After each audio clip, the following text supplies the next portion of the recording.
कहिए दोस्तों, कैसे पढ़ाई लिखा चल रहा है? आज उपस्थिति बहुत कम है सब।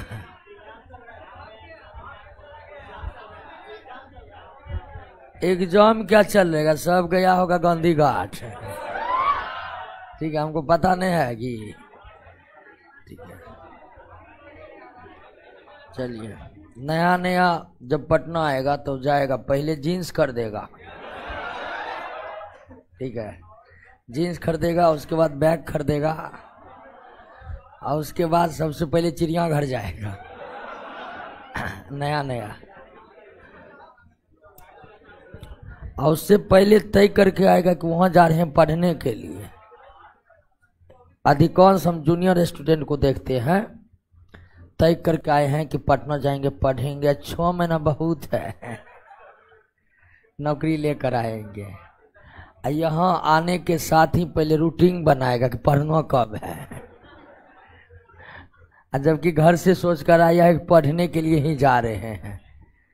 तो ऐसे लोगों से, रूटीन बनाने वाले से बच के रहिएगा। ठीक है, हाँ भाई, सारा टाइम पढ़ने के लिए है, हम पढ़ने के लिए पटना में हैं। अब जो ऑनलाइन है वो भी ध्यान दीजिएगा, सारा टाइम आपका अभी पढ़ने के लिए है। पढ़ लीजिए, नौकरी हो जाएगा, उसके बाद घूमते रहिए। क्या 6 घंटा जॉब कीजिए, उसके बाद घूमते रहिए। लेकिन बहुत जो है अलगे नौटंकी करते रहता है।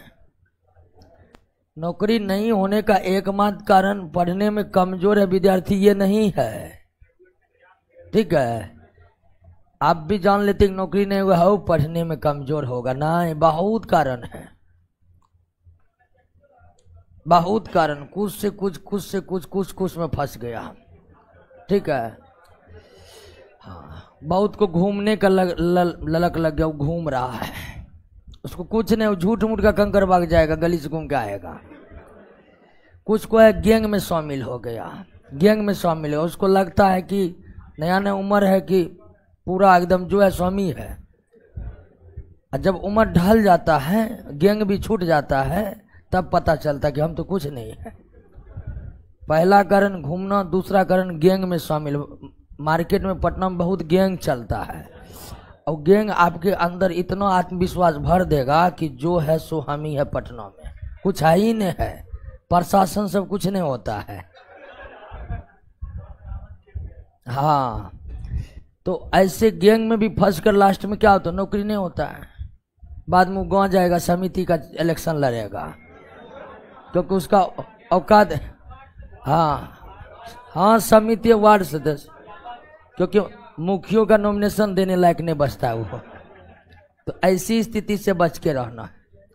और एक होता है कि पढ़ेंगे क्या, खासकर जीएस में, मैथ में तो एक मैथ का किताब है, उसको 10 बार 20 बार बनाते रहना है। जीएस में क्या पढ़ना, इस उधेड़ बुन में फंसे हुए, उसका भी हम सॉल्यूशन कर दिए। कुछ नहीं करिए, आप सिर्फ इतना बताइए, इतना देखिए कि जो चीज आपका समाप्त हो गया है उससे रिलेटेड क्वेश्चन आपको याद हो जाने चाहिए। उसके बाद रहा कोर्स कब समाप्त होगा, तो कोर्स समाप्त होने में तो लेट लगेगा भाई, लेट लगेगा, क्योंकि कोर्स ही बहुत लंबा है। हम क्या कर सकते हैं? कल विद्यार्थी आया कि 2 साल लगता है कोर्स के लिए। हाँ बिल्कुल लगता है, क्या करेंगे हम? 90% एवरेज निकालिए ना, सबको 2 साल नौकरी करने में लग ही जाता है। अब बहुत टैलेंटेड है तो हो गया, 6 महीना में हो गया, साले भर में हो गया, उसको हम अपवाद मान ले तो 90% नौकरी करने वाले अपने लाइफ का 2 साल पढ़ता है, तब जाकर नौकरी होता है। और उतने समय में उससे पहले कोर्स हम समाप्त कर रहे हैं। आपको जल्दी समाप्त करना है, कुछ ऑनलाइन ले लीजिए, कुछ ऑफलाइन ले लीजिए, तुरंत समाप्त हो जाएगा, 1 साल के अंदर समाप्त हो जाएगा। आइए दोस्तों 118 पर।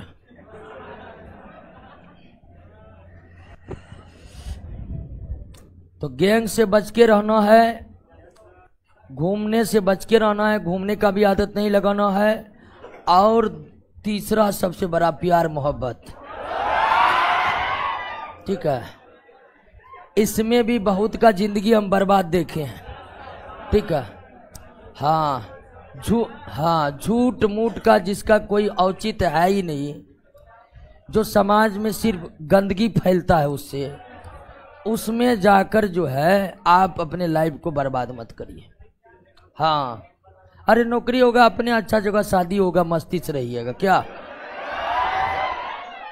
तो ये तीनों चीज से जो बच्चा रह गया, हल्ला मत करिए, हल्ला मत करिए, सब बात बता रहे, सही बात बता रहे, ठीक है। और सब के लिए है, इन तीन चीज से जो बच गया उसके बाद करने के लिए है क्या, सिर्फ पढ़ाई। चलिए 118 नंबर, चूने का पत्थर, संगमरमर, खरिया आदि रासायनिक रूप से क्या है। तो चूने का पत्थर, संगमरमर, खरिया आदि ये रासायनिक रूप से कैल्शियम ऑक्साइड। चूने के पत्थर को अंग्रेजी में कहा जाता है क्या, लाइम स्टोन कहा जाता है। तो लाइम स्टोन भी क्या है, कैल्शियम कार्बोनेट।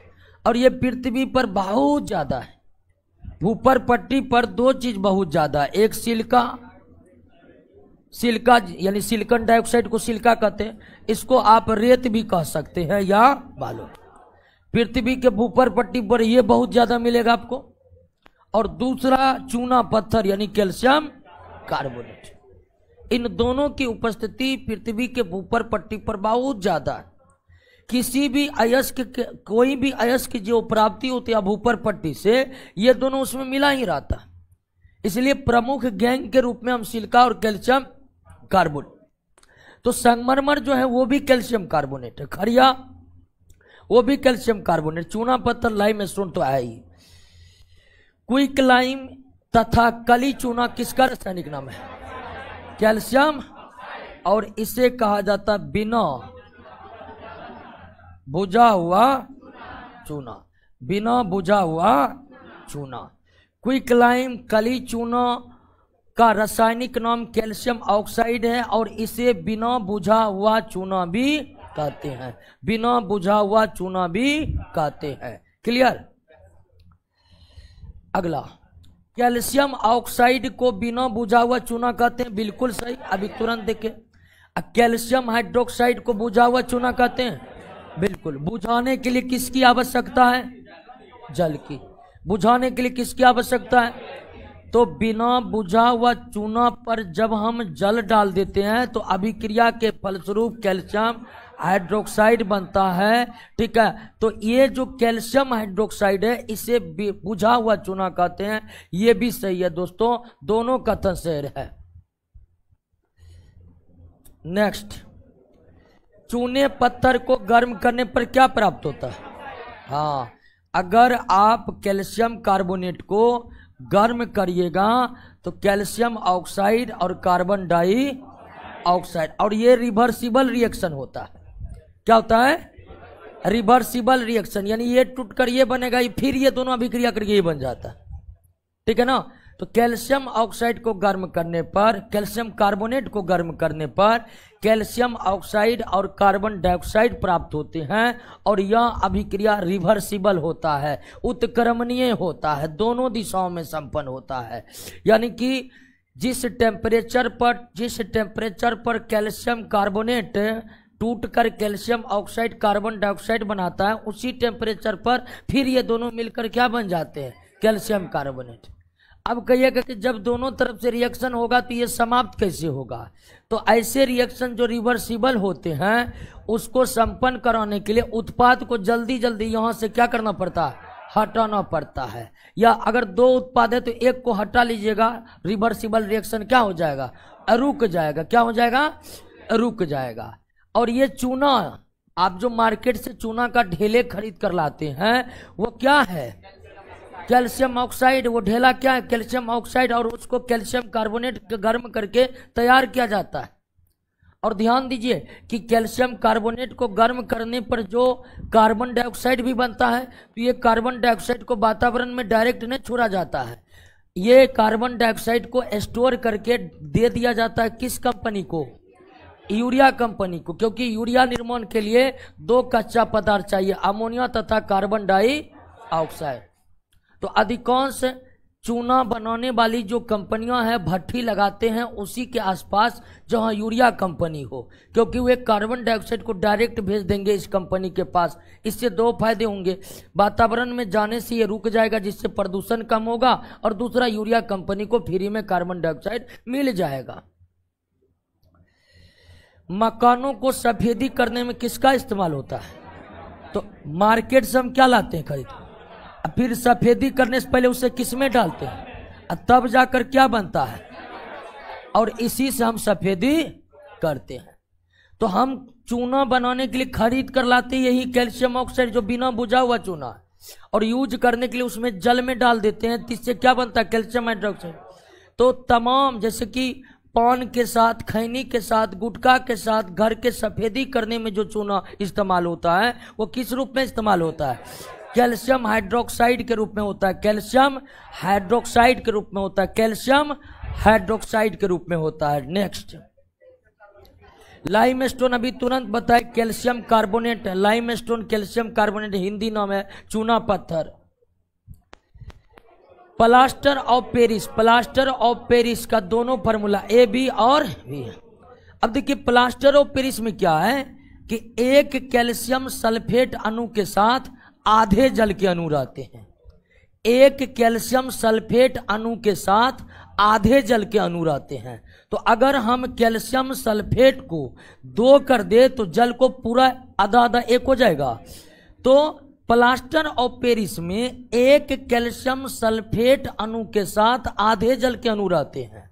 इसीलिए जब कैल्शियम सल्फेट को बढ़ाकर 2 कर देते हैं तो जल आधा आधा कितना हो जाता है, 1।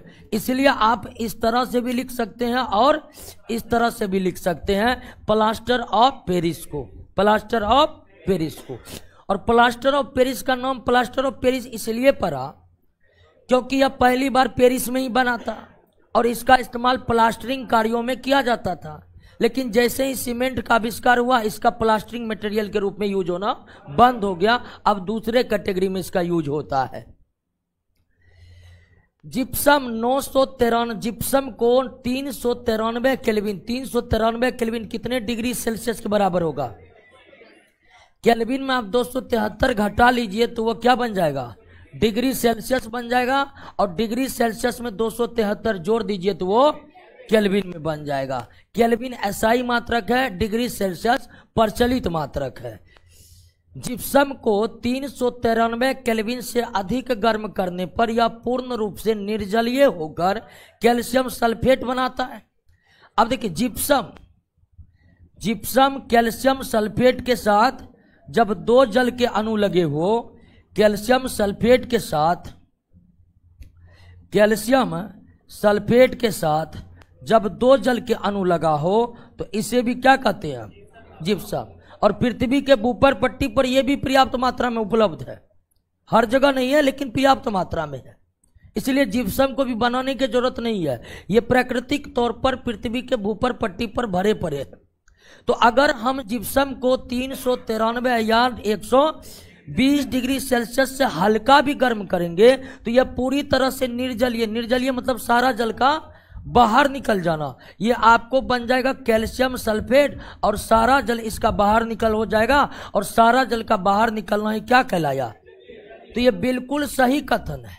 लेकिन वहीं अगर आप कैल्शियम सल्फेट यानी जिप्सम को 120 डिग्री सेल्सियस तक सावधानी पूर्वक गर्म किए, सावधानी पूर्वक मतलब जरा सा भी नहीं होना चाहिए, 120 तो 120, 1 डिग्री अधिक होगा सारा जल निकल जाएगा, लेकिन एकदम सावधानी पूर्वक गर्म कर रहे 120 डिग्री तक ही, तब क्या होता है कि इसके 1.5 जल के अणु अलग हो जाते हैं और आधे जो है उसमें लगे रहते हैं, और यही आपको बनता है प्लास्टर ऑफ पेरिस। तो जिप्सम को गर्म करने पर प्लास्टर ऑफ पेरिस बनता है। कितना गर्म करने पर? 393 केल्विन या 120 डिग्री। लेकिन गर्म करने पर अगर आप सावधानी हटाइएगा तो वो पूरी तरह से निर्जलीय हो जाएगा। बड़ी सावधानी पूर्वक गर्म करने पर तब जाकर बनता है प्लास्टर ऑफ पेरिस, तब जाकर बनता है प्लास्टर ऑफ पेरिस। इसलिए यहां पर पहला और दूसरा दोनों कथन क्या है? सही है, दोनों कथन क्या है? सही है, दोनों कथन सही है। 123 किसका छूट गया? 123 में लाइम स्टोन है जी। शल्य चिकित्सा, यह चिकित्सा होगा। शल्य चिकित्सा अंग्रेजी में सर्जरी कहते हैं, ऑपरेशन करना जिसको बोलते हैं। तो शल्य चिकित्सा में टूटी हड्डियों को बैठाने व जोड़ने की पट्टियों के रूप में किसका इस्तेमाल? Plaster of Paris. जिप्सम को गर्म करने पर प्लास्टर ऑफ पेरिस बना, और प्लास्टर ऑफ पेरिस में पुनः पानी डाल दीजिए तो वो क्या बन जाएगा? जिप्सम बन जाएगा। जिप्सम को सावधानी पूर्वक 120 गर्म किए तो आपको बना प्लास्टर ऑफ पेरिस। अब प्लास्टर ऑफ पेरिस में पुनः आप जल डाल दीजिएगा तो वो क्या बन जाएगा? जिप्सम बन जाएगा। क्या बन जाएगा? जिप्सम। व्यापक स्तर पर मूर्तियों के निर्माण में कैल्शियम के किस यौगिक का इस्तेमाल होता है? तो प्लास्टर ऑफ पेरिस का इस्तेमाल होता है। प्लास्टर ऑफ पेरिस का इस्तेमाल होता है। प्लास्टर ऑफ पेरिस के संबंध में निम्नलिखित में कौन एक सही नहीं? इसका नाम, रासायनिक नाम कैल्शियम सल्फेट हेमीहाइड्रेट है। बिल्कुल सही। ये जब कैल्शियम सल्फेट के साथ आधे जल के अणु जुड़ा हुआ हो तो इसे हेमीहाइड्रेट ही पढ़ते हैं। तो बिल्कुल सही है कि प्लास्टर ऑफ पेरिस का रासायनिक नाम कैल्शियम सल्फेट हेमीहाइड्रेट है। कैल्शियम सल्फेट हेमीहाइड्रेट है। प्लास्टर ऑफ पेरिस के जल के साथ जमने का एक विशेष गुण होता है। बिल्कुल सही है। इसको जल में डाल दीजिए, फिर ये दो जल के अणु पूरा कर जिप्सम बन जाएगा। तो जिप्सम गर्म होकर प्लास्टर ऑफ पेरिस जल प्राप्त कर जिप्सम बन जाता है। ये भी सही है। प्लास्टर ऑफ पेरिस में जल मिलाने के फलस्वरूप मिश्रण तप्त होकर जिप्सम में परिणत हो जाता है। बिल्कुल सही है। इसका मतलब है कि सभी सही है, लेकिन यहां पूछ रहा है कौन सही नहीं है, लेकिन सभी के सभी क्या है? सही है। तो आंसर क्या देना होगा? डी देना होगा। कैल्शियम क्लोराइड या calcium nitrate? Calcium chloride, calcium chloride या कैल्शियम नाइट्रेट? कैल्शियम क्लोराइड या कैल्शियम नाइट्रेट? कैल्शियम नाइट्रेट के जलीय विलयन में सोडियम कार्बोनेट डाल देने पर, सोडियम कार्बोनेट डाल देने पर, सोडियम कार्बोनेट डाल देने पर एक उजला अपक्षेप बनता है। वह उजला अपक्षेप क्या है? तो आप कैल्शियम कार्बोनेट को सोडियम कार्बोनेट के साथ अभिक्रिया करवाइएगा तो बनेगा कैल्शियम कार्बोनेट और सोडियम क्लोराइड। और यहां पर भी बनेगा आपको कैल्शियम कार्बोनेट और सोडियम नाइट्रेट, सोडियम नाइट्रेट। तो अगर कैल्शियम क्लोराइड की अभिक्रिया होती है, कैल्शियम क्लोराइड के जलीय विलयन से अभिक्रिया होती है सोडियम कार्बोनेट का, या कैल्शियम नाइट्रेट के साथ होता है सोडियम कार्बोनेट की अभिक्रिया, तो दोनों स्थितियों में निर्मित होता है कैल्शियम कार्बोनेट का। और ये जो उजला अपक्षेप होता है, अपक्षेप मतलब समझते हैं ना, जब अभिक्रिया विलयन में हो और उत्पाद ठोस बन जाए, अभिक्रिया विलयन के बीच हो और उत्पाद ठोस बन जाए तो उसी ठोस उत्पाद को क्या कहते हैं? अपक्षेप कहते हैं। तो यहां पर जो उजला अपक्षेप बना है वो उजला अपक्षेप किसका है? कैल्शियम कार्बोनेट का। वो उजला अपक्षेप किसका है? कैल्शियम कार्बोनेट का, कैल्शियम कार्बोनेट का। नेक्स्ट, एक समान व्यक्ति के शरीर में कैल्शियम की मात्रा कितना होता है?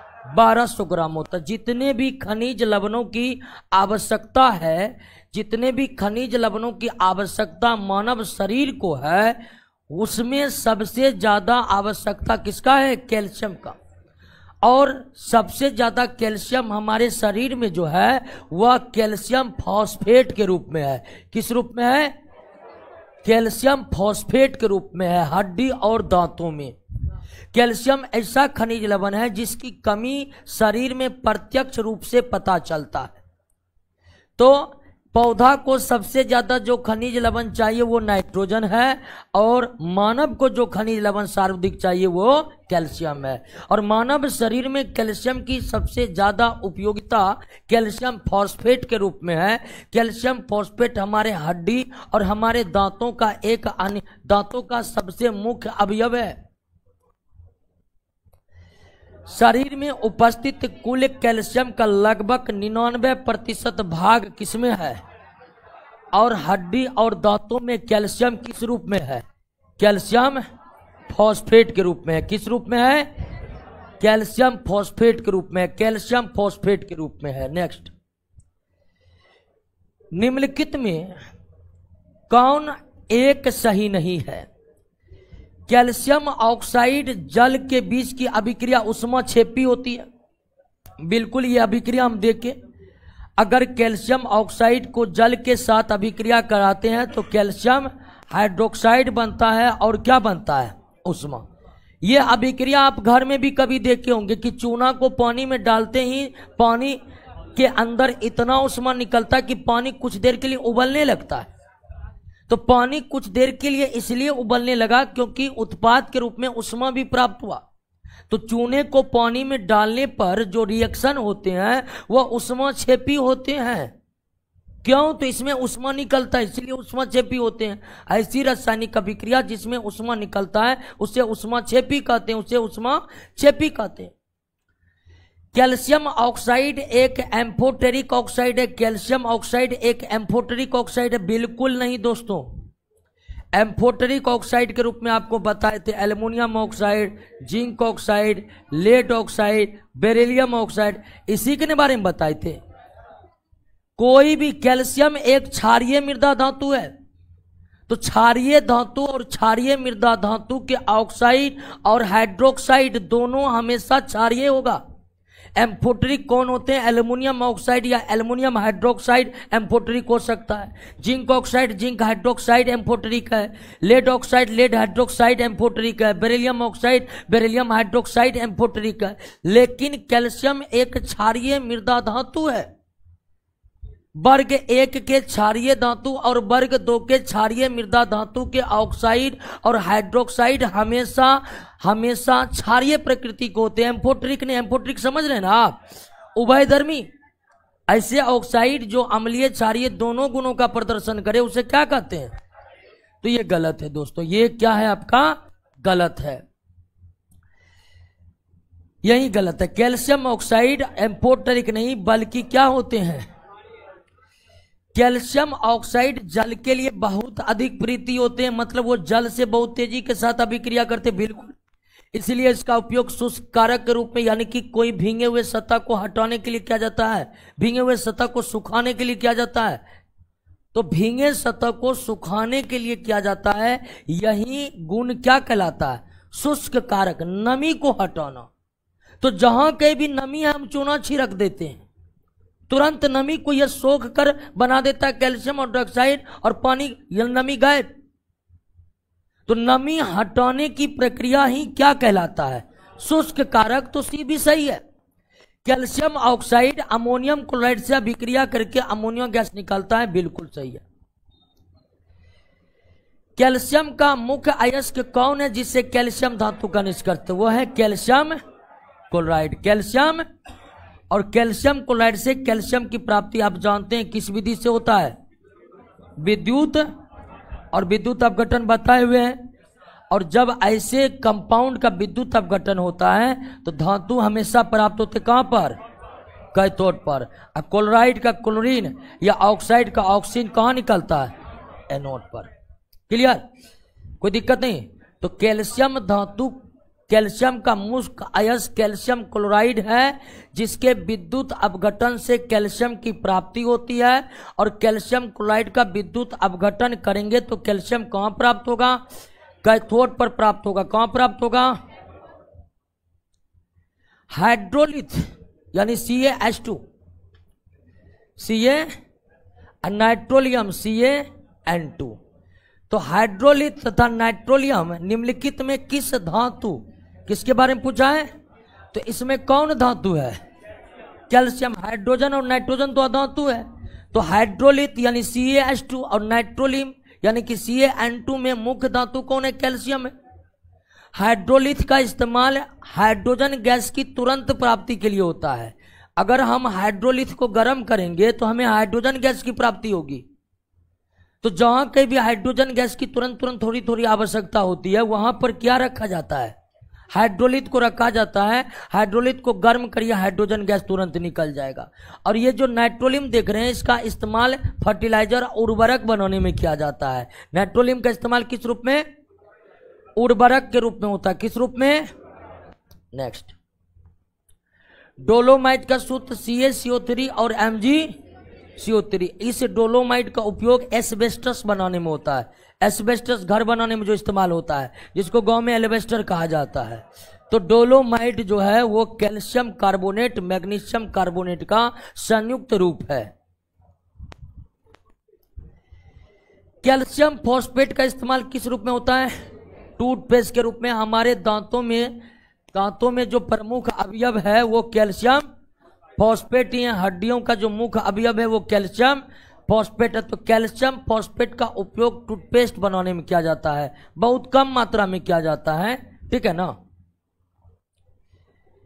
कैल्शियम ऑक्साइड यानी वही बिना बुझा हुआ चूना। कैल्शियम ऑक्साइड के संबंध में निम्नलिखित में कौन एक सही नहीं है? कैल्शियम ऑक्साइड के संबंध में निम्नलिखित में कौन एक सही नहीं है? पहला है, चूना पत्थर को भट्टी में 1273 केल्विन ताप पर गर्म करने पर कैल्शियम ऑक्साइड चूना प्राप्त होता है। बे सही है। अभी तो हम आपको बतेबे किए थे कि कैल्शियम कार्बोनेट, कैल्शियम कार्बोनेट को गर्म करने पर कैल्शियम ऑक्साइड और कार्बन डाइऑक्साइड प्राप्त होता है, और इसको गर्म किया जाता है 1273 केल्विन। बिल्कुल सही है, पहला कथन सही है। चूना पत्थर से चूना बनाने की प्रक्रिया निस्तापन कहलाता है, यह भी सही है। निस्तापन प्रक्रिया आपको हम समझाए हुए थे कि जब कार्बोनेट अयस्क को वायु की अनुपस्थिति में या वायु की सीमित मात्रा में गर्म करते हैं तो वही प्रक्रिया कैल्सिनेशन कहलाता है। और कैल्सिनेशन की प्रक्रिया में धातु अपने ऑक्साइड में बदल जाते हैं, और यहां पर वही हो रहा है। यानी कि कैल्शियम कार्बोनेट को गर्म करके जो आप कैल्शियम ऑक्साइड बना रहे हैं, ये निस्तापन के परिभाषा पर खरा उतर रहा है, इसलिए ये भी सही है। शुद्ध कैल्शियम ऑक्साइड एक अक्रिस्टलीय सफेद ठोस पदार्थ होता है। बिल्कुल, आप मार्केट से खरीद कर लाए होंगे चूना का ढेला, तो वो सफेद रंग का ठोसे पदार्थ ना है। बिल्कुल ये भी सही है। इसका मतलब गलत क्या है? कैल्शियम ऑक्साइड का द्रव्यमान अत्यंत उच्च होता है, अत्यंत उच्च होता है, 2800 केल्विन से भी ज्यादा होता है, 373 केल्विन नहीं। तो कैल्शियम ऑक्साइड का द्रव्यमान अत्यंत निम्न 373 केल्विन होता है, यह कथन गलत है। कैल्शियम ऑक्साइड का मेल्टिंग पॉइंट बहुत हाई होता है, 2800 केल्विन से भी ज्यादा होता है, 2800 केल्विन से भी ज्यादा होता है। वाणिज्यिक स्तर पर यानी कि कॉमर्शियल लेवल पर ब्लीचिंग पाउडर का निर्माण होता है। तो वाणिज्यिक स्तर पर ब्लीचिंग पाउडर का निर्माण के लिए हम कैल्शियम हाइड्रोक्साइड की अभिक्रिया किससे करवाते हैं? क्लोरीन से करवाते हैं, बनता है कैल्शियम ऑक्सी क्लोराइड और बनता है जल। तो ब्लीचिंग पाउडर जिसको हिंदी में विरंजक चूर्ण कहते हैं, उसके लिए आपको चाहिए बिना बुझा हुआ चूना। कैल्शियम हाइड्रोक्साइड को क्या कहते हैं? बिना बुझा हुआ चूना। और क्या चाहिए? क्लोरीन। इससे बनेगा calcium oxy chloride, calcium oxy, और कैल्शियम ऑक्सी क्लोराइड ही विरंजक चूर्ण है, कैल्शियम ऑक्सी क्लोराइड ही विरंजक चूर्ण है। अब ध्यान दीजिए कि कभी कभी यह मिस्टेक होता है कि चूर्ण आने से हमारे दिमाग में बैठ जाता है कि यह एक मिश्रण होगा, लेकिन ये कतई गलत है। आप देख रहे हैं कि इसे रासायनिक सूत्र के रूप में हम व्यक्त कर रहे हैं, और रासायनिक सूत्र के रूप में व्यक्त कर सकते हैं, सिर्फ कंपाउंड को व्यक्त कर सकते, कंपाउंड को। तो विरंजक चूर्ण मिश्रण नहीं है, बल्कि विरंजक चूर्ण एक यौगिक है, एक यौगिक है। तो वाणिज्यिक स्तर पर विरंजक चूर्ण या ब्लीचिंग पाउडर का निर्माण क्लोरीन गैस तथा बुझे हुए चूने, बुझा हुआ चूना किसे कहते हैं? के अभिक्रिया के द्वारा बनाया जाता है। हौसेन क्लेवर तथा बॉकमान संयंत्र, अभी जो ये रिएक्शन देखे ब्लीचिंग पाउडर बनाने का, देख रहे हैं ना? ब्लीचिंग पाउडर बनाने का जो आप ये रिएक्शन देख रहे हैं, यह रिएक्शन एक खास प्रकार के बर्तन या संयंत्र में होता है, और उसका नाम है हौसेन क्लेवर या बॉकमैन। तो हुसैन क्लेबर बॉकमैन वही संयंत्र है जहां पर यह रिएक्शन करवाकर क्या तैयार किया जाता है, बिरंजक चूर्ण तैयार किया जाता है, ब्लीचिंग पाउडर तैयार किया जाता है, ब्लीचिंग पाउडर तैयार किया जाता है। क्लियर। बिरंजक चूर्ण एक पित्त धवल चूर्ण है जिसमें क्लोरीन गैस की गंध आती है। पित्त का मतलब पीला, धवल का मतलब श्वेत उजला। पित्त का मतलब पीला और धवल का मतलब श्वेत उजला। तो ब्लीचिंग पाउडर बहुत लोग खरीद कर मार्केट में यूज भी किए होंगे। ब्लीचिंग पाउडर उजला रंग का होता है लेकिन हल्का पीलापन लिए होता है। दोस्तों ध्यान दीजिए कि ब्लीचिंग पाउडर कैल्शियम ऑक्सीक्लोराइड को कहते हैं। तो कैल्शियम ऑक्सी में आपका इसका रंग क्या होता है और क्लोरीन का रंग क्या होता है, इसलिए ये पूरे कंपाउंड का जो रंग होता है उजला होता है लेकिन हल्का क्या रहता है, पीलापन लिए हुए रहता है। तो ये कथन बिल्कुल सही है। बिरंजक चूर्ण रासायनिक रूप से कैल्शियम ऑक्सीक्लोराइड है, बिल्कुल सही है। बिरंजक चूर्ण को जब वायु में खुला छोड़ देते तो इससे धीरे धीरे क्लोरीन गैस निकल जाती है, बिल्कुल सही है। देखिए बिरंजक चूर्ण में जो ब्लीच करने की, साफ करने की जो क्षमता होती है वो ब्लीचिंग पाउडर में उपस्थित क्लोरीन के कारण होती है। बात को समझ रहे हैं ना। ब्लीचिंग पाउडर में ब्लीच करने का, साफ करने का जो गुण होता है वास्तव में उसमें उपस्थित क्लोरीन के कारण होता है। लेकिन जब हम ब्लीचिंग पाउडर खरीद कर लाते हैं, अगर ब्लीचिंग पाउडर हम खरीद कर लाते हैं और उसको खुला छोड़ देते हैं, तो ब्लीचिंग पाउडर को जब आप खुला छोड़ दीजिएगा तो वे वायुमंडल के कार्बन डाइऑक्साइड से क्या कर लेता है, अभिक्रिया कर लेता है। और ब्लीचिंग पाउडर वायुमंडल के कार्बन डाइऑक्साइड से अभिक्रिया करके कैल्शियम कार्बोनेट बना लेते हैं और क्लोरीन गैस को क्या कर देते हैं, निकाल देते हैं। अब ब्लीचिंग पाउडर क्लोरीन गैस को ही निकाल दिए तो अब उसकी जो भी क्षमता थी ब्लीच करने का, अर्थात साफ करने का, अर्थात रंग उड़ाने का, वो सब क्या हो जाएगा, खत्म हो जाएगा। इसलिए ब्लीचिंग पाउडर अगर जब इस्तेमाल करने के बाद बच जाए तो उसको एयर टाइट डब्बे में हमें रखनी चाहिए ताकि वे वायु के संपर्क में न आए। वायु के संपर्क में आएगा, हमारे वायु में कार्बन डाइऑक्साइड है, उससे यह रिएक्शन करके क्लोरीन गैस त्याग कर देगा और बन जाएगा चूना पत्थर। तो तीसरा कथन भी क्या है, सही है। तीनों का तीनों कथन सही है, तीनों का तीनों कथन सही है। बिरंजक चूर्ण को वायु में खुला छोड़ने पर उसकी कार्य क्षमता क्यों घट जाती है, अभी तुरंत बताए हैं।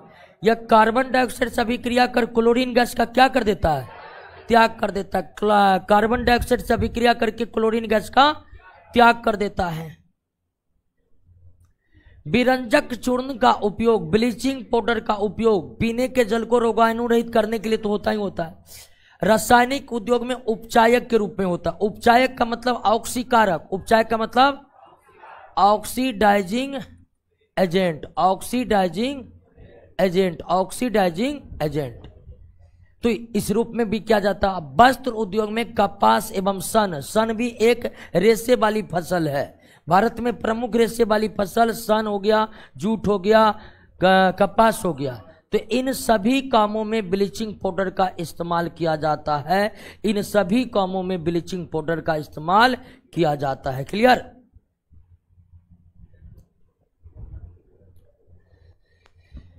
निम्नलिखित में चूने का क्लोराइड बिरंजक चूर्ण को कहते हैं जिसका रासायनिक नाम है कैल्शियम ऑक्सीक्लोराइड। तो कैल्शियम ऑक्सीक्लोराइड यानी कि ब्लीचिंग पाउडर को ही क्या कहते हैं, चूने का क्लोराइड कहते हैं। क्या कहते हैं।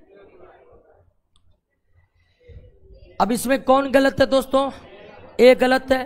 बिरंजक चूर्ण यानी ब्लीचिंग पाउडर का रासायनिक सूत्र क्या है, कैल्शियम ऑक्सीक्लोराइड, कैल्शियम ऑक्सीक्लोराइड। बिरंजक चूर्ण के लिए कौन सा कथन असत्य है, ब्लीचिंग पाउडर के लिए कौन सा कथन असत्य है। पीछे नहीं, पीछे क्या देख रहे हैं, आगे देखिए। यह जल में अधिक विलय है, नहीं यही गलत है। ब्लीचिंग पाउडर का इस्तेमाल किए होंगे आप तो बिल्कुल अनुभव होगा, जल में यह घुलता तो जरूर है लेकिन बहुत कम। तो ब्लीचिंग पाउडर जल में अल्प विलय है, अधिक विलय, यही कथन आपका क्या है। यह ऑक्सीकारक है, ये पीले रंग का है, ये तनु अम्ल से अभिक्रिया कर क्लोरीन गैस को निष्कासित करती है, बिल्कुल सही है। लेकिन विरंजक चूर्ण या ब्लीचिंग पाउडर जल में अल्प विलय है, अधिक विलय, जल में अल्प विलय है, अधिक विलय नहीं।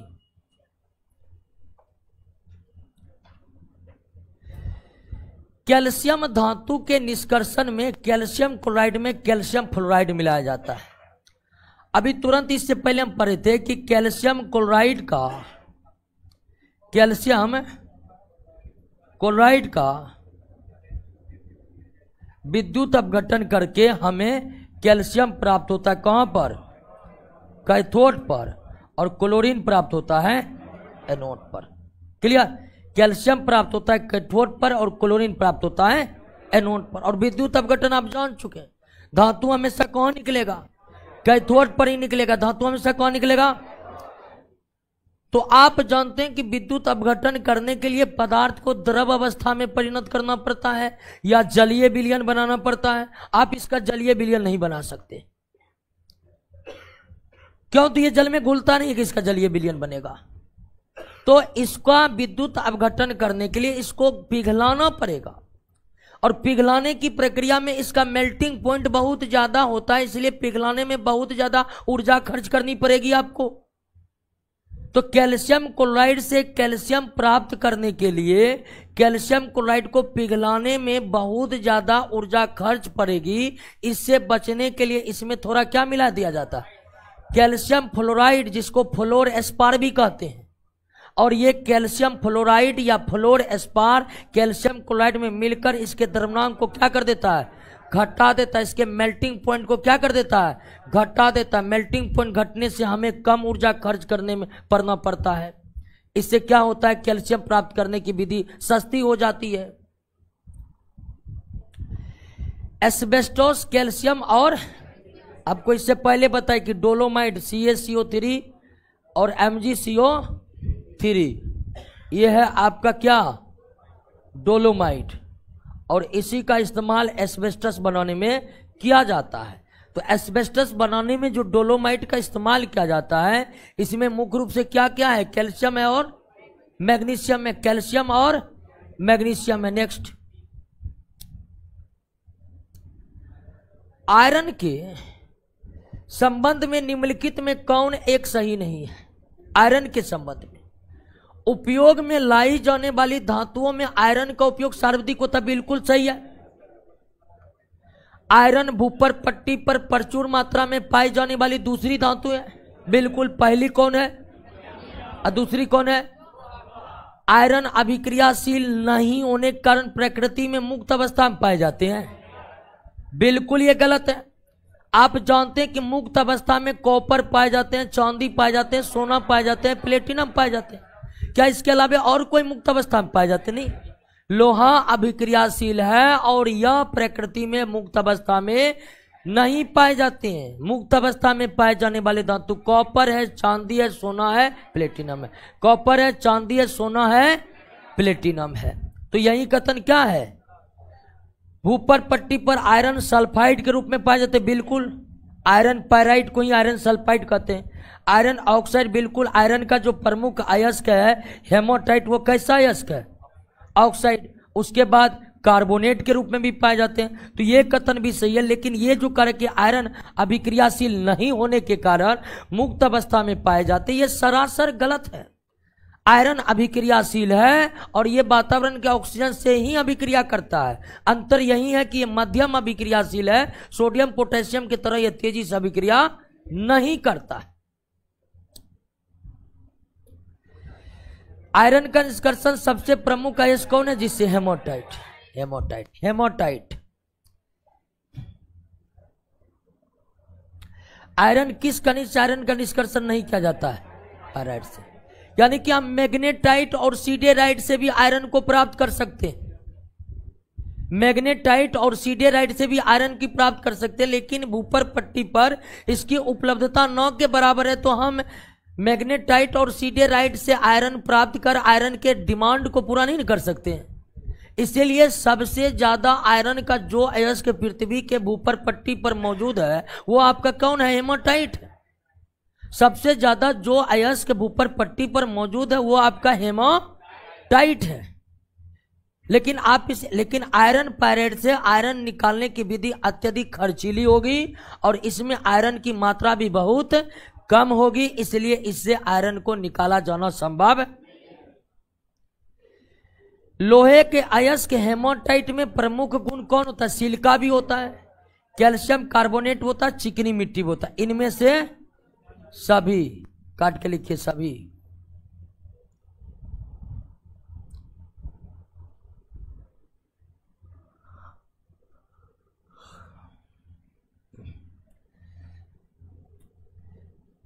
चलिए, एक है सोनू कुमार कर रहा है कि जगन्नाथ को बोलिए हम नीचे क्लासरूम में है। अब इसमें देखिए करीब 60 शब्द है, इसको टाइप करने में 3 मिनट लगा होगा। 3 मिनट में सोनू कुमार तुम्हारा जितना क्वेश्चन छूटा होगा ना, समझ जाओ कि जगन्नाथ से उतना पीछे हो जाएगा। क्या जनरल कंपटीशन बड़ी महत्वपूर्ण है, जरा सा भी ध्यान भटका तो आपका कंपटीटर आपको पीछे कर देगा। हम तो इस सजा को भुगते हैं पल पल, इसलिए हम बोल रहे हैं,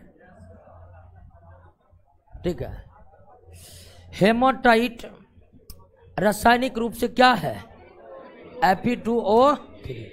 Fe3O4 को मैग्नेटाइट बोलते हैं, Fe3O4 को मैग्नेटाइट बोलते हैं। हेमाटाइट अयस्क से गैंग को किस विधि द्वारा हटाया जाता है? अब हेमाटाइट कैसा अयस्क? ऑक्साइड अयस्क है। हेमाटाइट कैसा अयस्क है? ऑक्साइड अयस्क है। और ऑक्साइड अयस्क के लिए कौन सी विधि? सल्फाइड अयस्क को फेन प्लवन विधि, ऑक्साइड अयस्क को द्रव चालित विधि। ऑक्साइड अयस्क को द्रव चालित विधि। लोहे के निष्कर्षण में प्रयुक्त वात्या भट्ठी के बारे में बताए थे के संबंध में कौन एक सही नहीं है?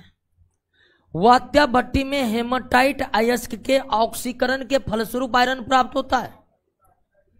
ऑक्सीकरण मेटलर्जी में कहीं था? मेटलर्जी में अवकरण की चर्चा की गई थी कि नहीं की गई थी? मेटलर्जी के 4 चरण में तीसरा चरण था कि धातु के ऑक्साइड का क्या करना? अवकरण करना। तो हेमाटाइट से लोहा प्राप्त करने के लिए हेमाटाइट का अवकरण करना पड़ेगा। ऑक्सीकरण करने का मतलब है ऑक्सीजन से रिएक्शन, जबकि आप जानते हैं कि हेमाटाइट यानी Fe2O3 से लोहा तब प्राप्त होगा जब इसका ऑक्सीजन अलग हो जाएगा, और ऑक्सीजन का हटना क्या कहलाता है? अवकरण। तो वात्या भट्टी के हेमाटाइट अयस्क के अवकरण के फलस्वरूप आयरन प्राप्त होता है। यही कथन आपका क्या है? गलत है। यही कथन आपका क्या है? गलत है। बाकी अब सारा कथन को पढ़िए, सारा कथन सही है, पढ़िए एक बार।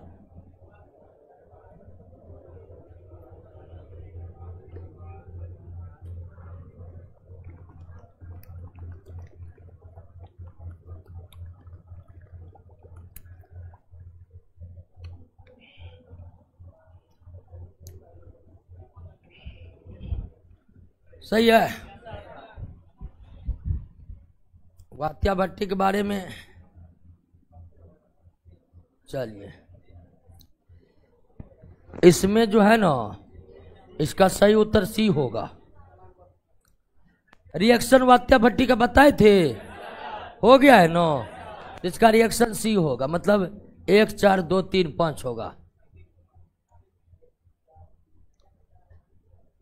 हम जो बताए होंगे उसमें ये रिएक्शन सबसे लास्ट में बताए होंगे, लेकिन ये रिएक्शन सबसे लास्ट वाला होता है, 5वां। क्लियर? वात्या भट्टी में डालने से पहले हेमाटाइट अयस्क को कोक तथा चूना पत्थर के साथ मिश्रित किया जाता है। इस मिश्रण को क्या कहते हैं? चार्ज कहते हैं, चार्ज। हेमाटाइट से गैंग को हटाने के लिए अब ध्यान दीजिएगा कि हेमाटाइट, एक क्वेश्चन था कि हेमाटाइट का प्रमुख गैंग क्या है, तो प्रमुख गैंग है सिलिका, दूसरा कैल्शियम और तीसरा था चिकनी। यानी कि जहां से हेमाटाइट निकलता है वहां पर 3 प्रमुख गैंग निकलता है। तो द्रव चालित धुलाई के द्वारा ये दोनों गैंग दूर हो जाती है। लेकिन स्वराज पीला शर्ट पक्का समोसा खाया होगा क्या? समोसा लिट्टी से बच के रहिए, ठीक है ना? हाँ, नहीं तो बाद में पता चले नौकरी हो गया है लेकिन हो गया डायबिटीज। जितना पेमेंट मिलेगा सब डायबिटीज के दवा में चला जाएगा। लाइफ स्टाइल, हाँ, आराम से खाना बना के खाइए, दाल चावल रोटी पूरा मन से खाइए, फालतू आलतू पर नहीं। बहुत दिक्कत है तो मार्केट से दही कर देंगे, चूरा कर देंगे, चीनी कर देंगे और खा करके मस्त रहेंगे। आलतू फालतू चीज से बच कर रहिए, नहीं तो पता चलेगा नौकरी हुआ और उसके साथ बीमारी भी हुआ, जितना पेमेंट मिला उसका 30% बीमारी में जा रहा है। बहुतों को पास ये समस्या आ गया है, पत्नी अलग बीमार, अपना अलग बीमार, बच्चा अलग बीमार। इसीलिए लाइफ स्टाइल को सही बनाइए। समोसा लिट्टी सब आपको ये जो पाम ऑयल में बनाता है, किस में छानता है? Palm oil. कभी कभार खा लिए, कहते खाइए कभी कभार, लेकिन आदत बनाकर सुबह लिट्टी खाएंगे, शाम को समोसा खाएंगे, सोमवार को चाउमीन खाएंगे तो बस हो गया, समझे कि नहीं? हाँ, और ध्यान देख लीजिए, ये आसपास का मार्केट का उद्देश्य आपको खिलौना नहीं है, उनका उद्देश्य पैसा कमाना है। ये बात आपको मानना पड़ेगा। जब उद्देश्य खाना खिलाना हो अच्छी तरीके से तब कोई बात नहीं है, लेकिन मार्केट में जो छोटे छोटे दुकान होते हैं, वह दुकान खोलने से पहले ये कभी नहीं सोचता कि कैसे खिलाएंगे, अच्छा खिलाएंगे। सोचने से पहले कैलकुलेशन करता है कितना कमाएंगे। तो ऐसे लोगों से बच कर रहिए, ठीक है ना? हाँ, अब बाद में नौकरी होगा, अपना स्टार्टअप चालू करिएगा, ठीक है? 6 घंटा ड्यूटी है, शाम को स्टार्टअप, अच्छा खिला, हाँ, काहे न हो सकता है। आइए दोस्तों, हेमोटाइट अयस्क, आप ध्यान दीजिए। तो हेमोटाइटिस में 3 प्रकार के गैंग मिले हैं। तो जब हम द्रव चालित धुलाई के द्वारा साफ करते हैं तो ये दोनों निकल जाते, लेकिन ये निकलता, इसी के लिए इस्तेमाल किया जाता है वात्या भट्ठी को। तो फ्लक्स के रूप में इस्तेमाल किया जाता है कैल्शियम क्लोराइड। अब यहां पर आपको दिक्कत होगा कि जब द्रव चालित विधि के द्वारा गैंग मिला हुआ था कैल्शियम कार्बोनेट, उसको हटा दिए, फिर हम उसमें कैल्शियम कार्बोनेट क्यों मिला रहे हैं? तो आपको बता देते कि द्रव चालित धुलाई से कैल्शियम कार्बोनेट को हटा देते क्योंकि बहुत ज्यादा रहता है, और ये कैल्शियम कार्बोनेट में मिला हुआ क्या, जबकि फ्लक्स में आपको पूरा फ्रेश चाहिए और बहुत कम मात्रा में चाहिए। तो हेमाटाइट से गैंग को हटाने के लिए कैल्शियम कार्बोनेट मिलाया जाता है, जबकि हेमाटाइट में एक गैंग के रूप में खुद क्या मौजूद रहते हैं। तो और इसको द्रव चालित विधि के द्वारा हम हटा देते हैं, और फिर फ्लक्स के रूप में हटाने के लिए, तो कौन फ्लक्स को हटाने के लिए मिलाते हैं? तो अब कहिएगा कि ये हटा कर फिर ये मिला रहे हैं, तो इससे अच्छा हटाते नहीं। तो हटाना इसलिए जरूर कि ये जो कैल्शियम कार्बोनेट इसके साथ मिक्सअप है, वो फ्लक्स के रूप में कम और बहुत ज्यादा है। फ्लक्स का इस्तेमाल होता है अयस्क में तो बोरा भर भर कर नहीं होता, बहुत कम मात्रा में होता। लोहे के निष्कर्षण में प्रयुक्त वात्या भट्ठी के निचले भाग में अपकारक कार्बन मोनोक्साइड है, बिल्कुल सही है। ऊपरी भाग में अपकारक कार्बन है, बिल्कुल सही। दोनों कथन क्या है? नेक्स्ट, वात्या भट्ठी से प्राप्त होता है कौन लोहा? डलबा लोहा। कौन लोहा? निम्नलिखित कौन सा एक सत्य नहीं है? वात्या भट्ठी के निचले तल से प्राप्त लोहा को कच्चा लोहा या ढलबा लोहा कहा जाता है, बिल्कुल सही है। ढलबा लोहा में कार्बन की उपस्थिति के कारण अत्यंत कठोर एवं भंगुर होता है, बिल्कुल सही है। ढलबा लोहा में अशुद्धि अधिक होने के कारण यह अधिक उपयोगी नहीं होता, बिल्कुल ये भी सही है। तो गलत कौन है अब जी?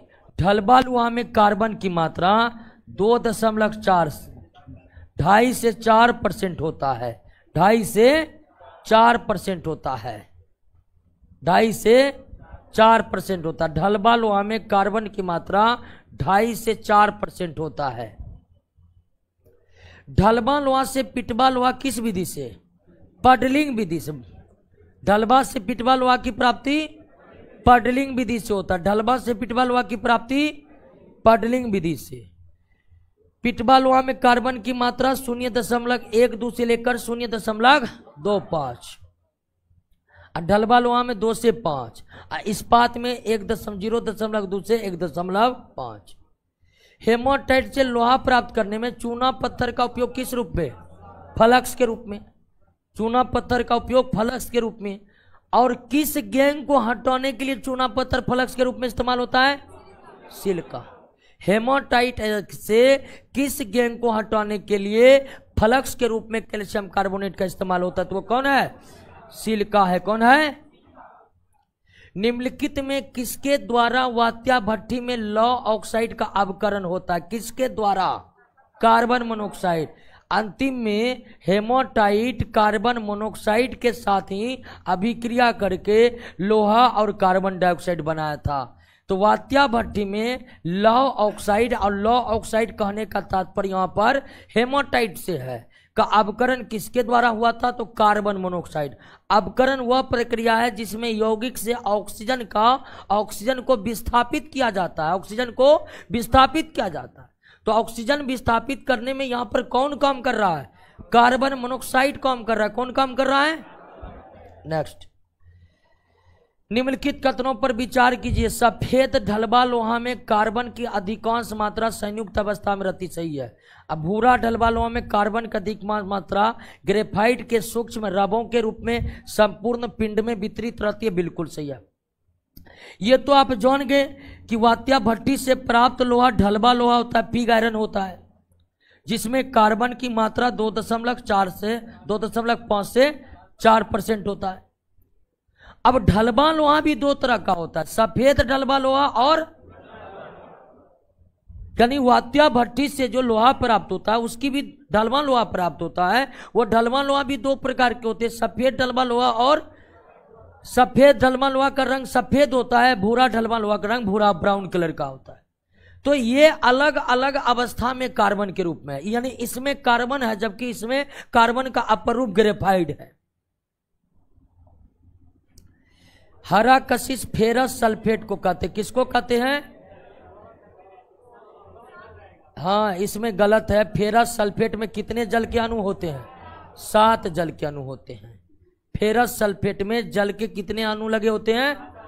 और कशिश का मतलब सल्फेट, कशिश या विट्रियोल का मतलब सल्फेट। सल्फेट यौगिकों को कशिश या विट्रियोल कहा जाता है। सल्फेट यौगिकों को ही कशिश या विट्रियोल कहा जाता है। तो सफेद हरा कशिश इसलिए क्योंकि इसका रंग हरा है।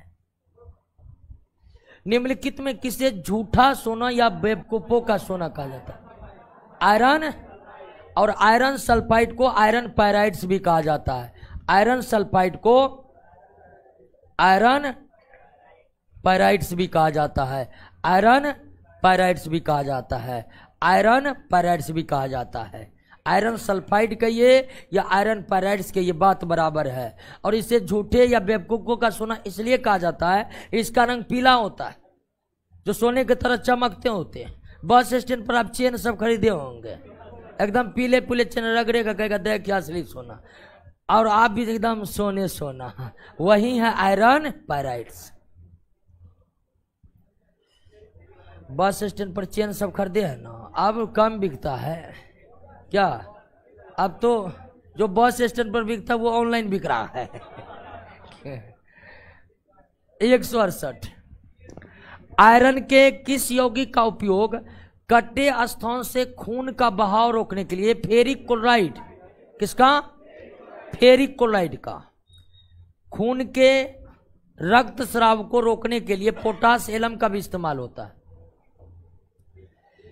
मोहर लवण, मोहर लवण FeSO4 NH4 SO4 24H2, इसे मोहर साल्ट कहते हैं। मोहर वो साइंटिस्ट का नाम है जो इस साल्ट को तैयार किया था।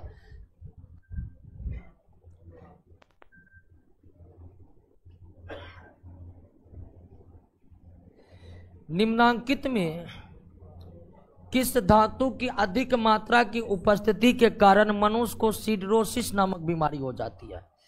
तो लोहा की अधिकता के कारण, लोहा के अधिकता के कारण सिडरोसिस नामक बीमारी होती है। लोहा के अधिकता के कारण सिडरोसिस नामक बीमारी होती है। पायरोलुसाइड किस धातु का है? इसका मैग्नीज है। मैग्नीज डाइऑक्साइड को क्या कहते हैं? पायरोलुसाइड। मैग्नीज डाइऑक्साइड को क्या कहते हैं? पायरोलुसाइड।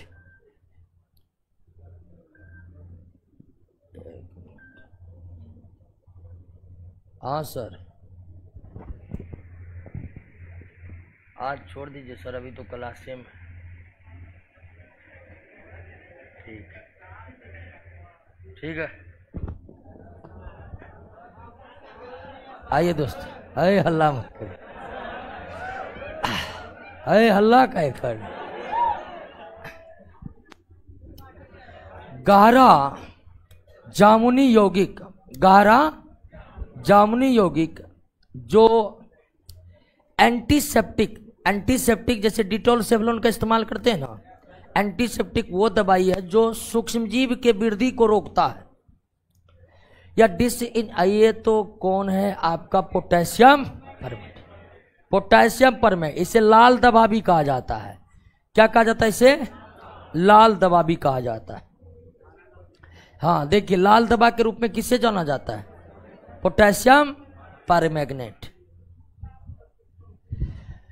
तांबा धातु के संबंध में कौन एक सही नहीं है? तांबा मुक्त तथा संयुक्त दोनों अवस्था में एकदम सही है। संयुक्त अवस्था में यानी अयस्कों के रूप में भी है और मुक्त अवस्था में भी है, क्योंकि ये बहुत न्यूनतम अभिक्रियाशील धातु है। आदि मानव द्वारा सबसे पहले तांबा धातु का इस्तेमाल किया गया था। बिल्कुल सही है, ठीक, बिल्कुल सही है। तांबा को उत्कृष्ट धातु कहा जाता है।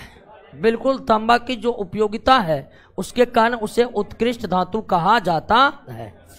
तांबा सोने की तरह पीला नहीं, तांबा लाल, तांबा लाल रंग का होता है। एकलौती धातु सोना है जो पीला है और तांबा है जो लाल है, नहीं तो अन्य सभी धातुएं चांदी की तरह सफेद होते हैं। वे कौन सी धातुएं जो सिल्वर रंग की नहीं, सिल्वर रंग मतलब सफेद रंग की नहीं होती है। सिल्वर का मतलब तो वो तांबा है और बाकी सभी धातु का रंग कैसा है? हाँ। कौन तांबा का पायराइट्स, पायराइट का मतलब ही क्या होता है? सल्फाइड। पायराइट का मतलब सल्फाइड। तो कह रहा है कि निम्नलिखित में कौन तांबा का सल्फाइड है? कहते हैं कॉपर पायराइट्स। सल्फाइड रहित अयस्कों से तांबे के निष्कर्षण में अवकारक के रूप में किसका इस्तेमाल किया जाता है? कार्बन का।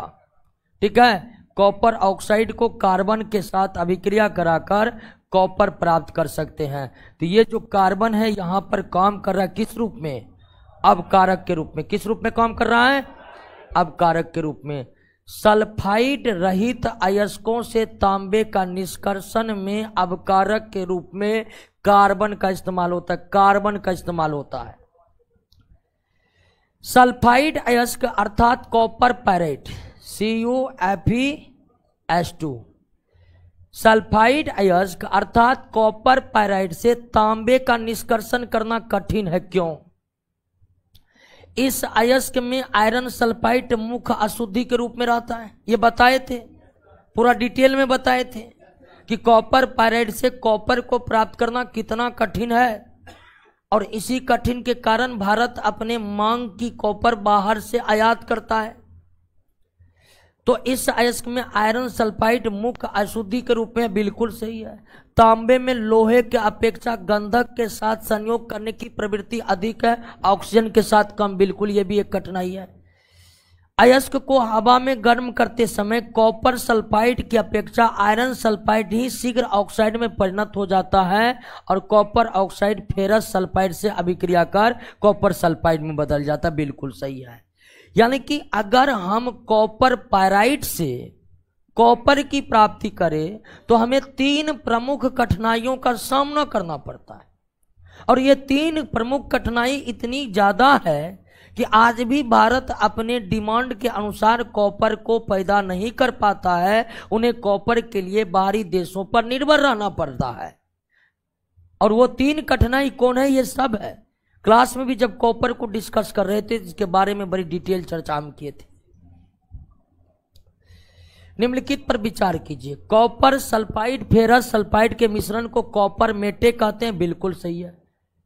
कॉपर मेटे में करीब 70% तांबा रहता, नहीं, कॉपर मेटे में कितना 50% ही कार्बन तांबा रहता है, 50%। कॉपर सल्फाइड और फेरस सल्फाइड के मिश्रण को कॉपर मेटे कहते हैं। कॉपर मेटे में 50% ही कारक तांबा रहता है, 50%। तो ये दूसरा कथन क्या है, गलत है। बेसिमीकरण विधि द्वारा कॉपर मेटे से तांबा को प्राप्त किया जाता है, बिल्कुल सही है। यानी कि कॉपर सल्फाइड और फेरस सल्फाइड के मिश्रण से जो कॉपर प्राप्त करेंगे वह किस विधि से करेंगे, तो ये सही है। 1 और 3 क्या है, जबकि दूसरा कथन क्या है, गलत है। कॉपर मेटे में 50% ही तांबा रहता है, कॉपर मेटे में 50% ही तांबा रहता है। कॉपर मेटे में कितना तांबा, अत्यंत निम्न कोटि के अयस्क जिनमें तांबे की मात्रा अत्यंत अल्प हो से तांबे का निष्कर्षण किस विधि से किया जाता है, निक्षालन विधि से। निक्षालन को और आप किस नाम से जानते हैं, रासायनिक पृथक्करण विधि से, रासायनिक पृथक्करण विधि से। अब इस विधि में क्या किया जाता है कि तांबे के जो निम्न कोटि का अयस्क है, निम्न कोटि का अयस्क, तांबे का जो निम्न कोटि का अयस्क है उसमें मिला देते हैं क्या, नमक। नमक का मतलब मिला करके पूरा गर्म करते, फुल गर्म करके हम बना लेते क्या, तांबे का जो निम्न कोटि का अयस्क है। तो निम्न कोटि के अयस्क के तांबा की प्राप्ति निक्षालन यानी कि रासायनिक पृथक्करण विधि द्वारा करते हैं। कैसे करते हैं, तो तांबे के निम्न कोटि के अयस्क को नमक के साथ मिलाकर पूरा गर्म करते, पूरा गर्म। नमक के साथ पूरा गर्म करने पर, नमक के साथ पूरा गर्म करने पर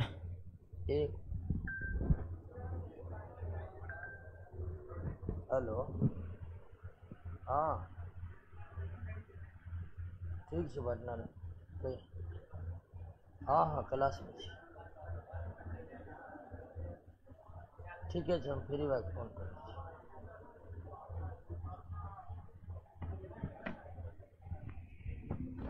अरे जितना वाइटल का फोन आ रहा है ना, उठाना ही पड़ेगा, नहीं तो क्लास में फोन उठाते हैं लेकिन आदमी कहीं ऐसा पता नहीं, सबको लगता है शनिवार को छुट्टी रहता है।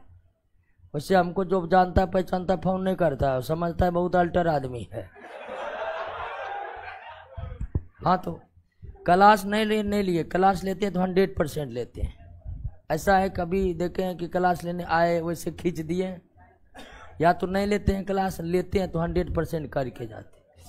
तो हमको कोई अपना आदमी फोन भी नहीं, ताली मत मारिए, ताली मत मारिए, 2 बात, हल्ला नहीं मत करिए, ताली मत मारिए बहुत, क्योंकि आपको जो खुशी हो रहा है ना फेक है, या खुशी नौकरी नहीं होगा ना तो बाद में इसी समय को याद करके आप रोइएगा। इसलिए हम कहते हैं कि पूरा एकदम सीरियस बने रहिए। हाँ, बहुत जगह एकदम जानबूझकर ताली पिटवाया जाता है, हल्ला करवाया जाता है। हम उससे सहमत है कि नहीं सहमत है ये अलग बात है, लेकिन आप 100% अपने आप को दीजिए पढ़ाई पर। अभी खुशी आपकी काल्पनिक है, अभी ताली भी आपकी काल्पनिक है। जिस दिन नौकरी होगा बवाल मचा कर रख देंगे पटना में, इसलिए नौकरी करिए। और हाँ, तो क्या निकाल रहे थे जी, तांबा। हाँ, तो निम्न कोटि के तांबे के जो निम्न कोटि का अयस्क है उसको नमक के साथ मिलाकर गर्म करके क्या बना लेते हैं, कॉपर क्लोराइड। अब फिर कॉपर क्लोराइड को किससे रिएक्ट करवाते हैं, लोहा के साथ, तो कॉपर बन जाता है और इधर फेरिक क्लोराइड बन जाता है, कॉपर बन जाता है फेरिक क्लोराइड बन। तो अत्यंत निम्न कोटि के अयस्क से तांबा की मात्रा अत्यंत अल्प हो से तांबे का निष्कर्षण निक्षालन या रासायनिक पृथक्करण विधि द्वारा किया जाता है। और कैसे किया जाता है समझ गए ना। निम्न कोटि के तांबे के अयस्क को नमक या सोडियम क्लोराइड के साथ मिलाकर बहुत गर्म करते हैं। गर्म करने के उपरांत कॉपर क्लोराइड बनता है, जिससे फिर लोहा के साथ अभिक्रिया करके हम क्या प्राप्त कर लेते हैं, कॉपर प्राप्त कर लेते। क्या तांबा धातु का उपयोग विद्युत यंत्र बनाने में, सिक्का और बर्तन बनाने में, इलेक्ट्रोप्लेटिंग का मतलब निम्न कोटि के धातु पर तांबा का लेयर चढ़ाना, ठीक है ना। तांबा तनु HCl तथा H2SO4 से अभिक्रिया नहीं करता, बिल्कुल। क्यों? तो यह अभिक्रियाशील नहीं है। लेकिन तांबा उतने भी अभिक्रियाशील नहीं है, मतलब तांबा कुछ कुछ अभिक्रियाशीलता इसमें है, इसलिए यह सांद्र से अभिक्रिया करता है। दोनों कथन क्या है? तांबा तनु अम्लों से अभिक्रिया नहीं करता, लेकिन तांबा सांद्र अम्लों से अभिक्रिया, तांबा तनु अम्लों से अभिक्रिया नहीं करता है, तांबा सांद्र अम्ल से अभिक्रिया करता है। निर्जल कॉपर सल्फेट। अब देखिए कॉपर सल्फेट जो है इससे 5 जल के अणु जुड़े होते हैं, लेकिन जब हम कहते हैं निर्जल कॉपर सल्फेट तो इसका मतलब है कि इसके साथ जो है जल के अणु नहीं जुड़ा है, ये कॉपर सल्फेट।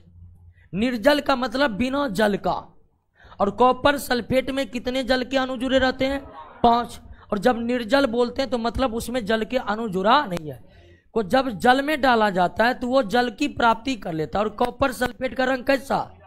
नीला।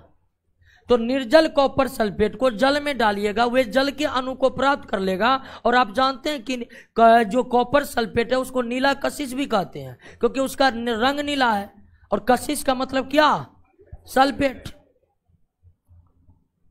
निम्नलिखित तांबे के यौगिक में किसका उपयोग कीटाणुनाशक के रूप में होता है? तो क्यूपरिक सल्फेट। क्यूपरिक सल्फेट काफी विषैला होता है।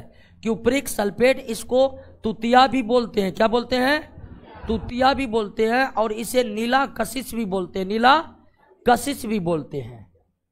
नीला तोता या नीला कशिश किसको कहते हैं? कॉपर सल्फेट को कहते हैं। किसको कहते हैं? और इसके साथ जल के 5 अणु जुड़े रहते हैं। जल के कितने अणु जुड़े रहते हैं? मानव शरीर में तांबा की मात्रा में वृद्धि से विल्सन, और लोहा की मात्रा की वृद्धि से सिड्रोसिस। लोहा के वृद्धि से सिड्रोसिस और तांबा के वृद्धि से विल्सन। वाटर टैंकों में शैवाल को नष्ट करने के लिए कॉपर सल्फेट का इस्तेमाल होता है। यह विषैले प्रकृति का एक कंपाउंड है। तांबा का शत्रु तत्व क्या है? गांधा। क्यों है ये बात समझे कि ना?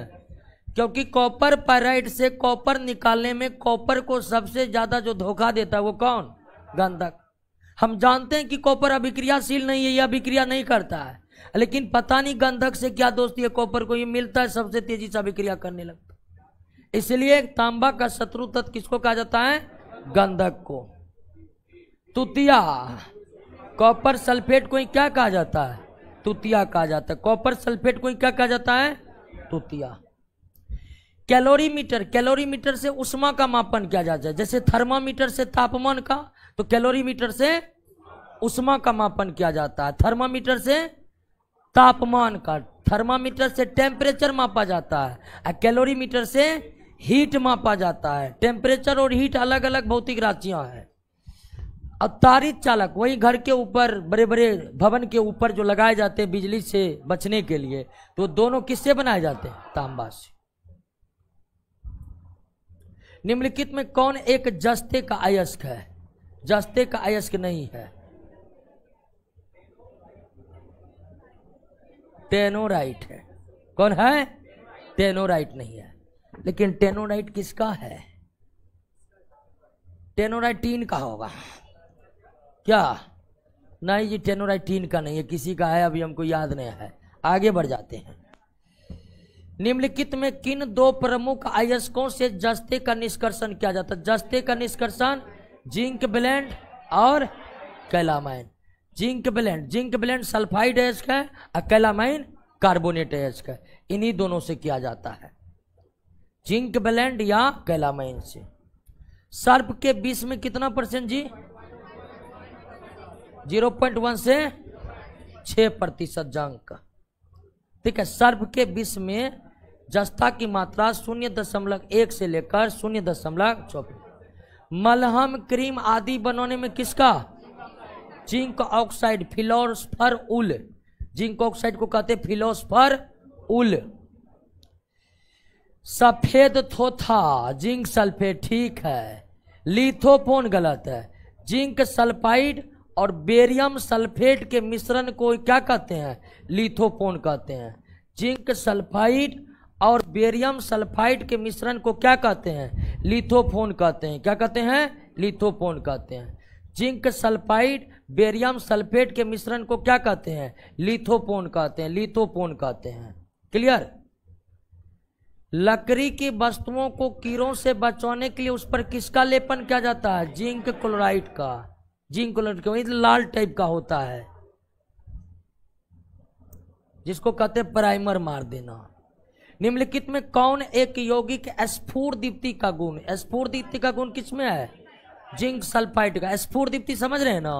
हाँ, बताए हुए थे हम। सफेद कशिश कहा जाता है जिंक सल्फेट को। सफेद कशिश कहा जाता है जिंक सल्फेट को। जिंक सल्फाइड तथा बेरियम सल्फेट के मिश्रण को क्या कहते हैं? लिथोफोन कहते हैं। जिंक सल्फाइड तथा बेरियम सल्फेट के मिश्रण को लिथोफोन कहते हैं। चूहा विष के रूप में जिंक फॉस्फाइड। चूहा विष जिंक फॉस्फाइड। क्या हुआ जी? मोबाइल सब रख दीजिए। रंगने के कौम में होने वाला तीखा। तीखा का मतलब यहाँ तीखा नहीं है, तीखा का मतलब यहाँ विषैला है। तीखा का मतलब यहाँ किससे है? विषैला से है। लिख लीजिए, हिंदी रूपांतरण गलत हो गया है। तो ये जिंक फॉस्फेट। रंगने यानी पेंट बनाने में भी जिंक फॉस्फेट का इस्तेमाल होता है।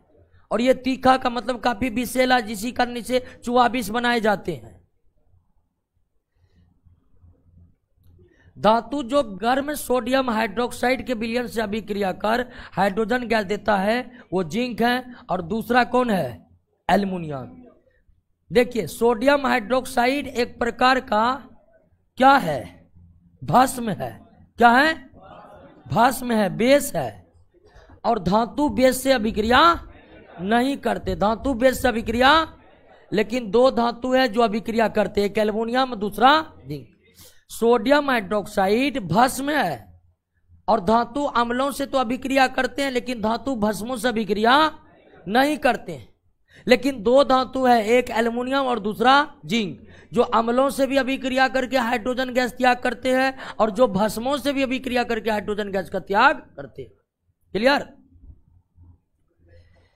सिल्वर धातु का अयस्क है। सिल्वर सभी, सिल्वर ग्लास, हॉर्न सिल्वर, पैराजाइट सभी सिल्वर धातु के अयस्क हैं। हालांकि सिल्वर ज्यादातर मुक्त अवस्था में पाया जाता है। सिल्वर और गोल्ड धातु का निष्कर्षण निक्षालन विधि से किया जाता है। निक्षालन विधि से, जिसको साइनाइड प्रोसेस भी कहते हैं। निक्षालन में सिल्वर और गोल्ड धातु के निष्कर्षण में निम्नलिखित में किसका प्रयोग किया जाता है? सोडियम साइनाइड के जलीय विलयन का उपयोग किया जाता है। इसलिए इसके निष्कर्षण की विधि को साइनाइड विधि भी कहा जाता है। साइनाइड विधि भी कहा जाता है। केलाबिराइट और सिल्वेनाइट गोल्ड यानी कि सोना का अयस्क है। गोल्ड यानी कि सोना का अयस्क है। निम्नलिखित में कौन विकल्प? Horn silver, lunar, caustic. ठीक है। क्विक सिल्वर पारा को कहा जाता है। क्विक सिल्वर किसको कहा जाता है? पारा का। एडम उत्प्रेरक प्लेटिनम को कहा जाता है। सही है। लेकिन क्विक सिल्वर मरकरी या पारा को कहा जाता है। सिल्वर ब्रोमाइड को क्विक सिल्वर नहीं कहा जाता है। सी नंबर जो है सुमेलित नहीं है। सी नंबर सुमेलित नहीं है। निम्नलिखित में किस धातु को सफेद स्वर्ण या एडम उत्प्रेरक कहते? प्लेटिनम। प्लेटिनम सफेद रंग का होता है। वैसे भी आप जानते हैं कि धातु में सोना तांबा को छोड़कर सब किस रंग का होता है? सफेद। और प्लेटिनम सोने से भी ज्यादा महंगे हैं क्योंकि उपलब्धता उसकी कम है। निम्नलिखित में किस धातु के निष्कर्षण में साइनाइड विधि? साइनाइड विधि चांदी और सोना दोनों के इस्तेमाल में किया जाता है। लेकिन अगर दोनों दे तो आंसर क्या मरना है? क्योंकि मुक्त अवस्था में पाए जाने की संभावना चांदी का सोना से कम है। ठीक है ना?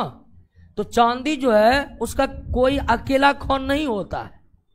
सोना का एक अकेला खान होता है, लेकिन चांदी का अकेला खान नहीं। ज्यादातर चांदी जहां पर तांबा जहां मिलता है, जहां पर शीशा मिलता है, वहीं पर आपको मिलेगा क्या? चांदी। ये शीशा तांबा के साथ पाया जाता है, इसीलिए इसका निष्कर्षण करना पड़ता है। लेकिन सोना का खान, अब फिल्म भी देखी होंगी, कौन फिल्म था जी? वहां पर सोना का खान था जी, डायरेक्ट सोना का खान था। सोना निकालिए, हल्का फल्का साफ करिए, बेच डालिए।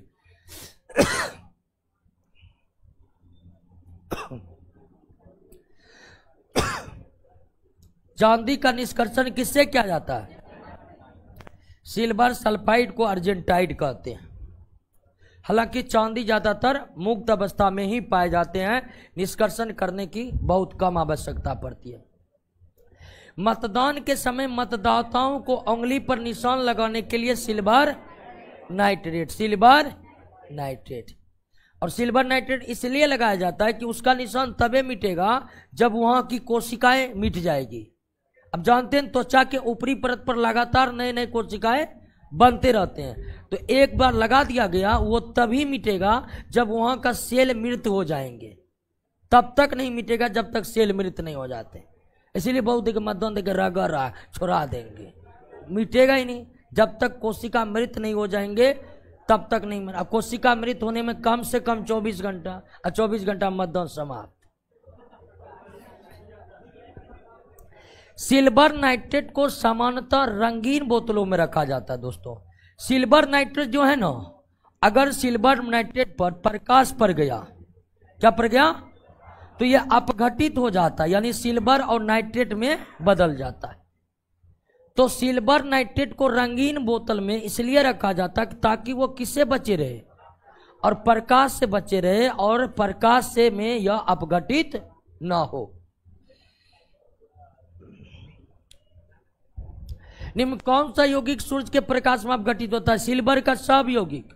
अपघटन का मतलब समझे ना, सिल्वर और नाइट्रेट का अलग हो जाना। सिल्वर आयोडाइड में, सिल्वर आयोडाइड में, और ये तो राके इनमें से सभी होगा, इनमें से सभी। क्लियर? चांदी के चम्मच से अंडा खाना वर्जित रहता है, क्योंकि अंडा में सल्फर रहता है। चांदी के अंडे में उपस्थित सल्फर, चांदी अंडे में उपस्थित सल्फर से प्रतिक्रिया करके क्या होने लगता है? नष्ट होने लगता है। इसी कारण चांदी के चम्मच से अंडा नहीं खाना चाहिए। निम्नलिखित में कौन सी धातु स्वतंत्र अवस्था में पाई जाती है? सभी। स्वतंत्र अवस्था में दोनों पाई जाती है, सभी। धातुओं का राजा सोना को कहा जाता है, धातुओं का राजा सोना को। सोना और चांदी प्रकृति में मुक्त अवस्था में पाए जाते हैं, बिल्कुल सही है, मुक्त अवस्था में पाए जाते हैं। सोना और चांदी प्रकृति में संयुक्त अवस्था में नहीं पाए जाते, ये गलत है, संयुक्त अवस्था में पाए जाते हैं। केलावीराइट, सिल्वेनाइट देखे थे ना, अर्जेंटाइट देखे थे ना, वो संयुक्त अवस्था था। तो मुक्त अवस्था में ही पाए जाते, लेकिन संयुक्त अवस्था में भी पाए जाते हैं। नहीं, सही होगा केवल एक। निम्नलिखित में किस यौगिक का उपयोग सर्प विष रोधी सुई बनाने में होता? Auric chloride, Auric chloride, Auric chloride. निम्नलिखित में कौन एक सही नहीं है? निम्नलिखित में कौन एक सही नहीं है? सोना एवं प्लेटिनम धातु अम्लों के साथ अभिक्रिया नहीं करती है, बिल्कुल सही है, क्योंकि ये अभिक्रियाशील नहीं है। सोना एवं प्लेटिनम धातु अम्लराज में घुल जाती है, ये सही है। अम्लराज में भार के विचार से 3 भाग सांद्र HNO3, ये गलत है। अम्लराज में 3 भाग HCl और 1 भाग HNO3 रहता है, ये गलत है, आपको सी नंबर गलत है। सोना और प्लेटिनम में अम्लराज में घुलने का कारण नवजात क्लोरीन है, बिल्कुल सही है, नवजात क्लोरीन है। निम्नलिखित में कौन सी धातु उसके अयस्क की अभिक्रिया से सोडियम साइनाइड के तनु सोडियम साइनाइड से आपको चांदी और सोना, चांदी और सोना, चांदी और सोना। 100% शुद्ध सोना कितने कैरेट का? 24 कैरेट का, 24 कैरेट का। सोने को कठोर बनाने के लिए उसमें चांदी या तांबा मिलाया जाता है। महंगा आभूषण बनाना है चांदी मिलाइए, सस्ता आभूषण बनाना है तो तांबा मिलाइए। हॉलमार्क चिन्ह किस उत्पादों को? हाँ, 18 कैरेट के मिश्रित सोने में शुद्ध सोना कितना? आप निकाल सकते। 24 कैरेट बराबर 100%, 18 कैरेट बराबर 75% निकल जाएगा। किस धातु का घनत्व सबसे ज्यादा है? गोल्ड का। किसका? गोल्ड का।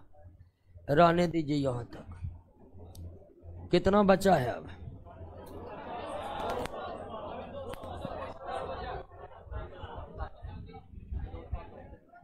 आइए, 1 गिलास और लगेगा।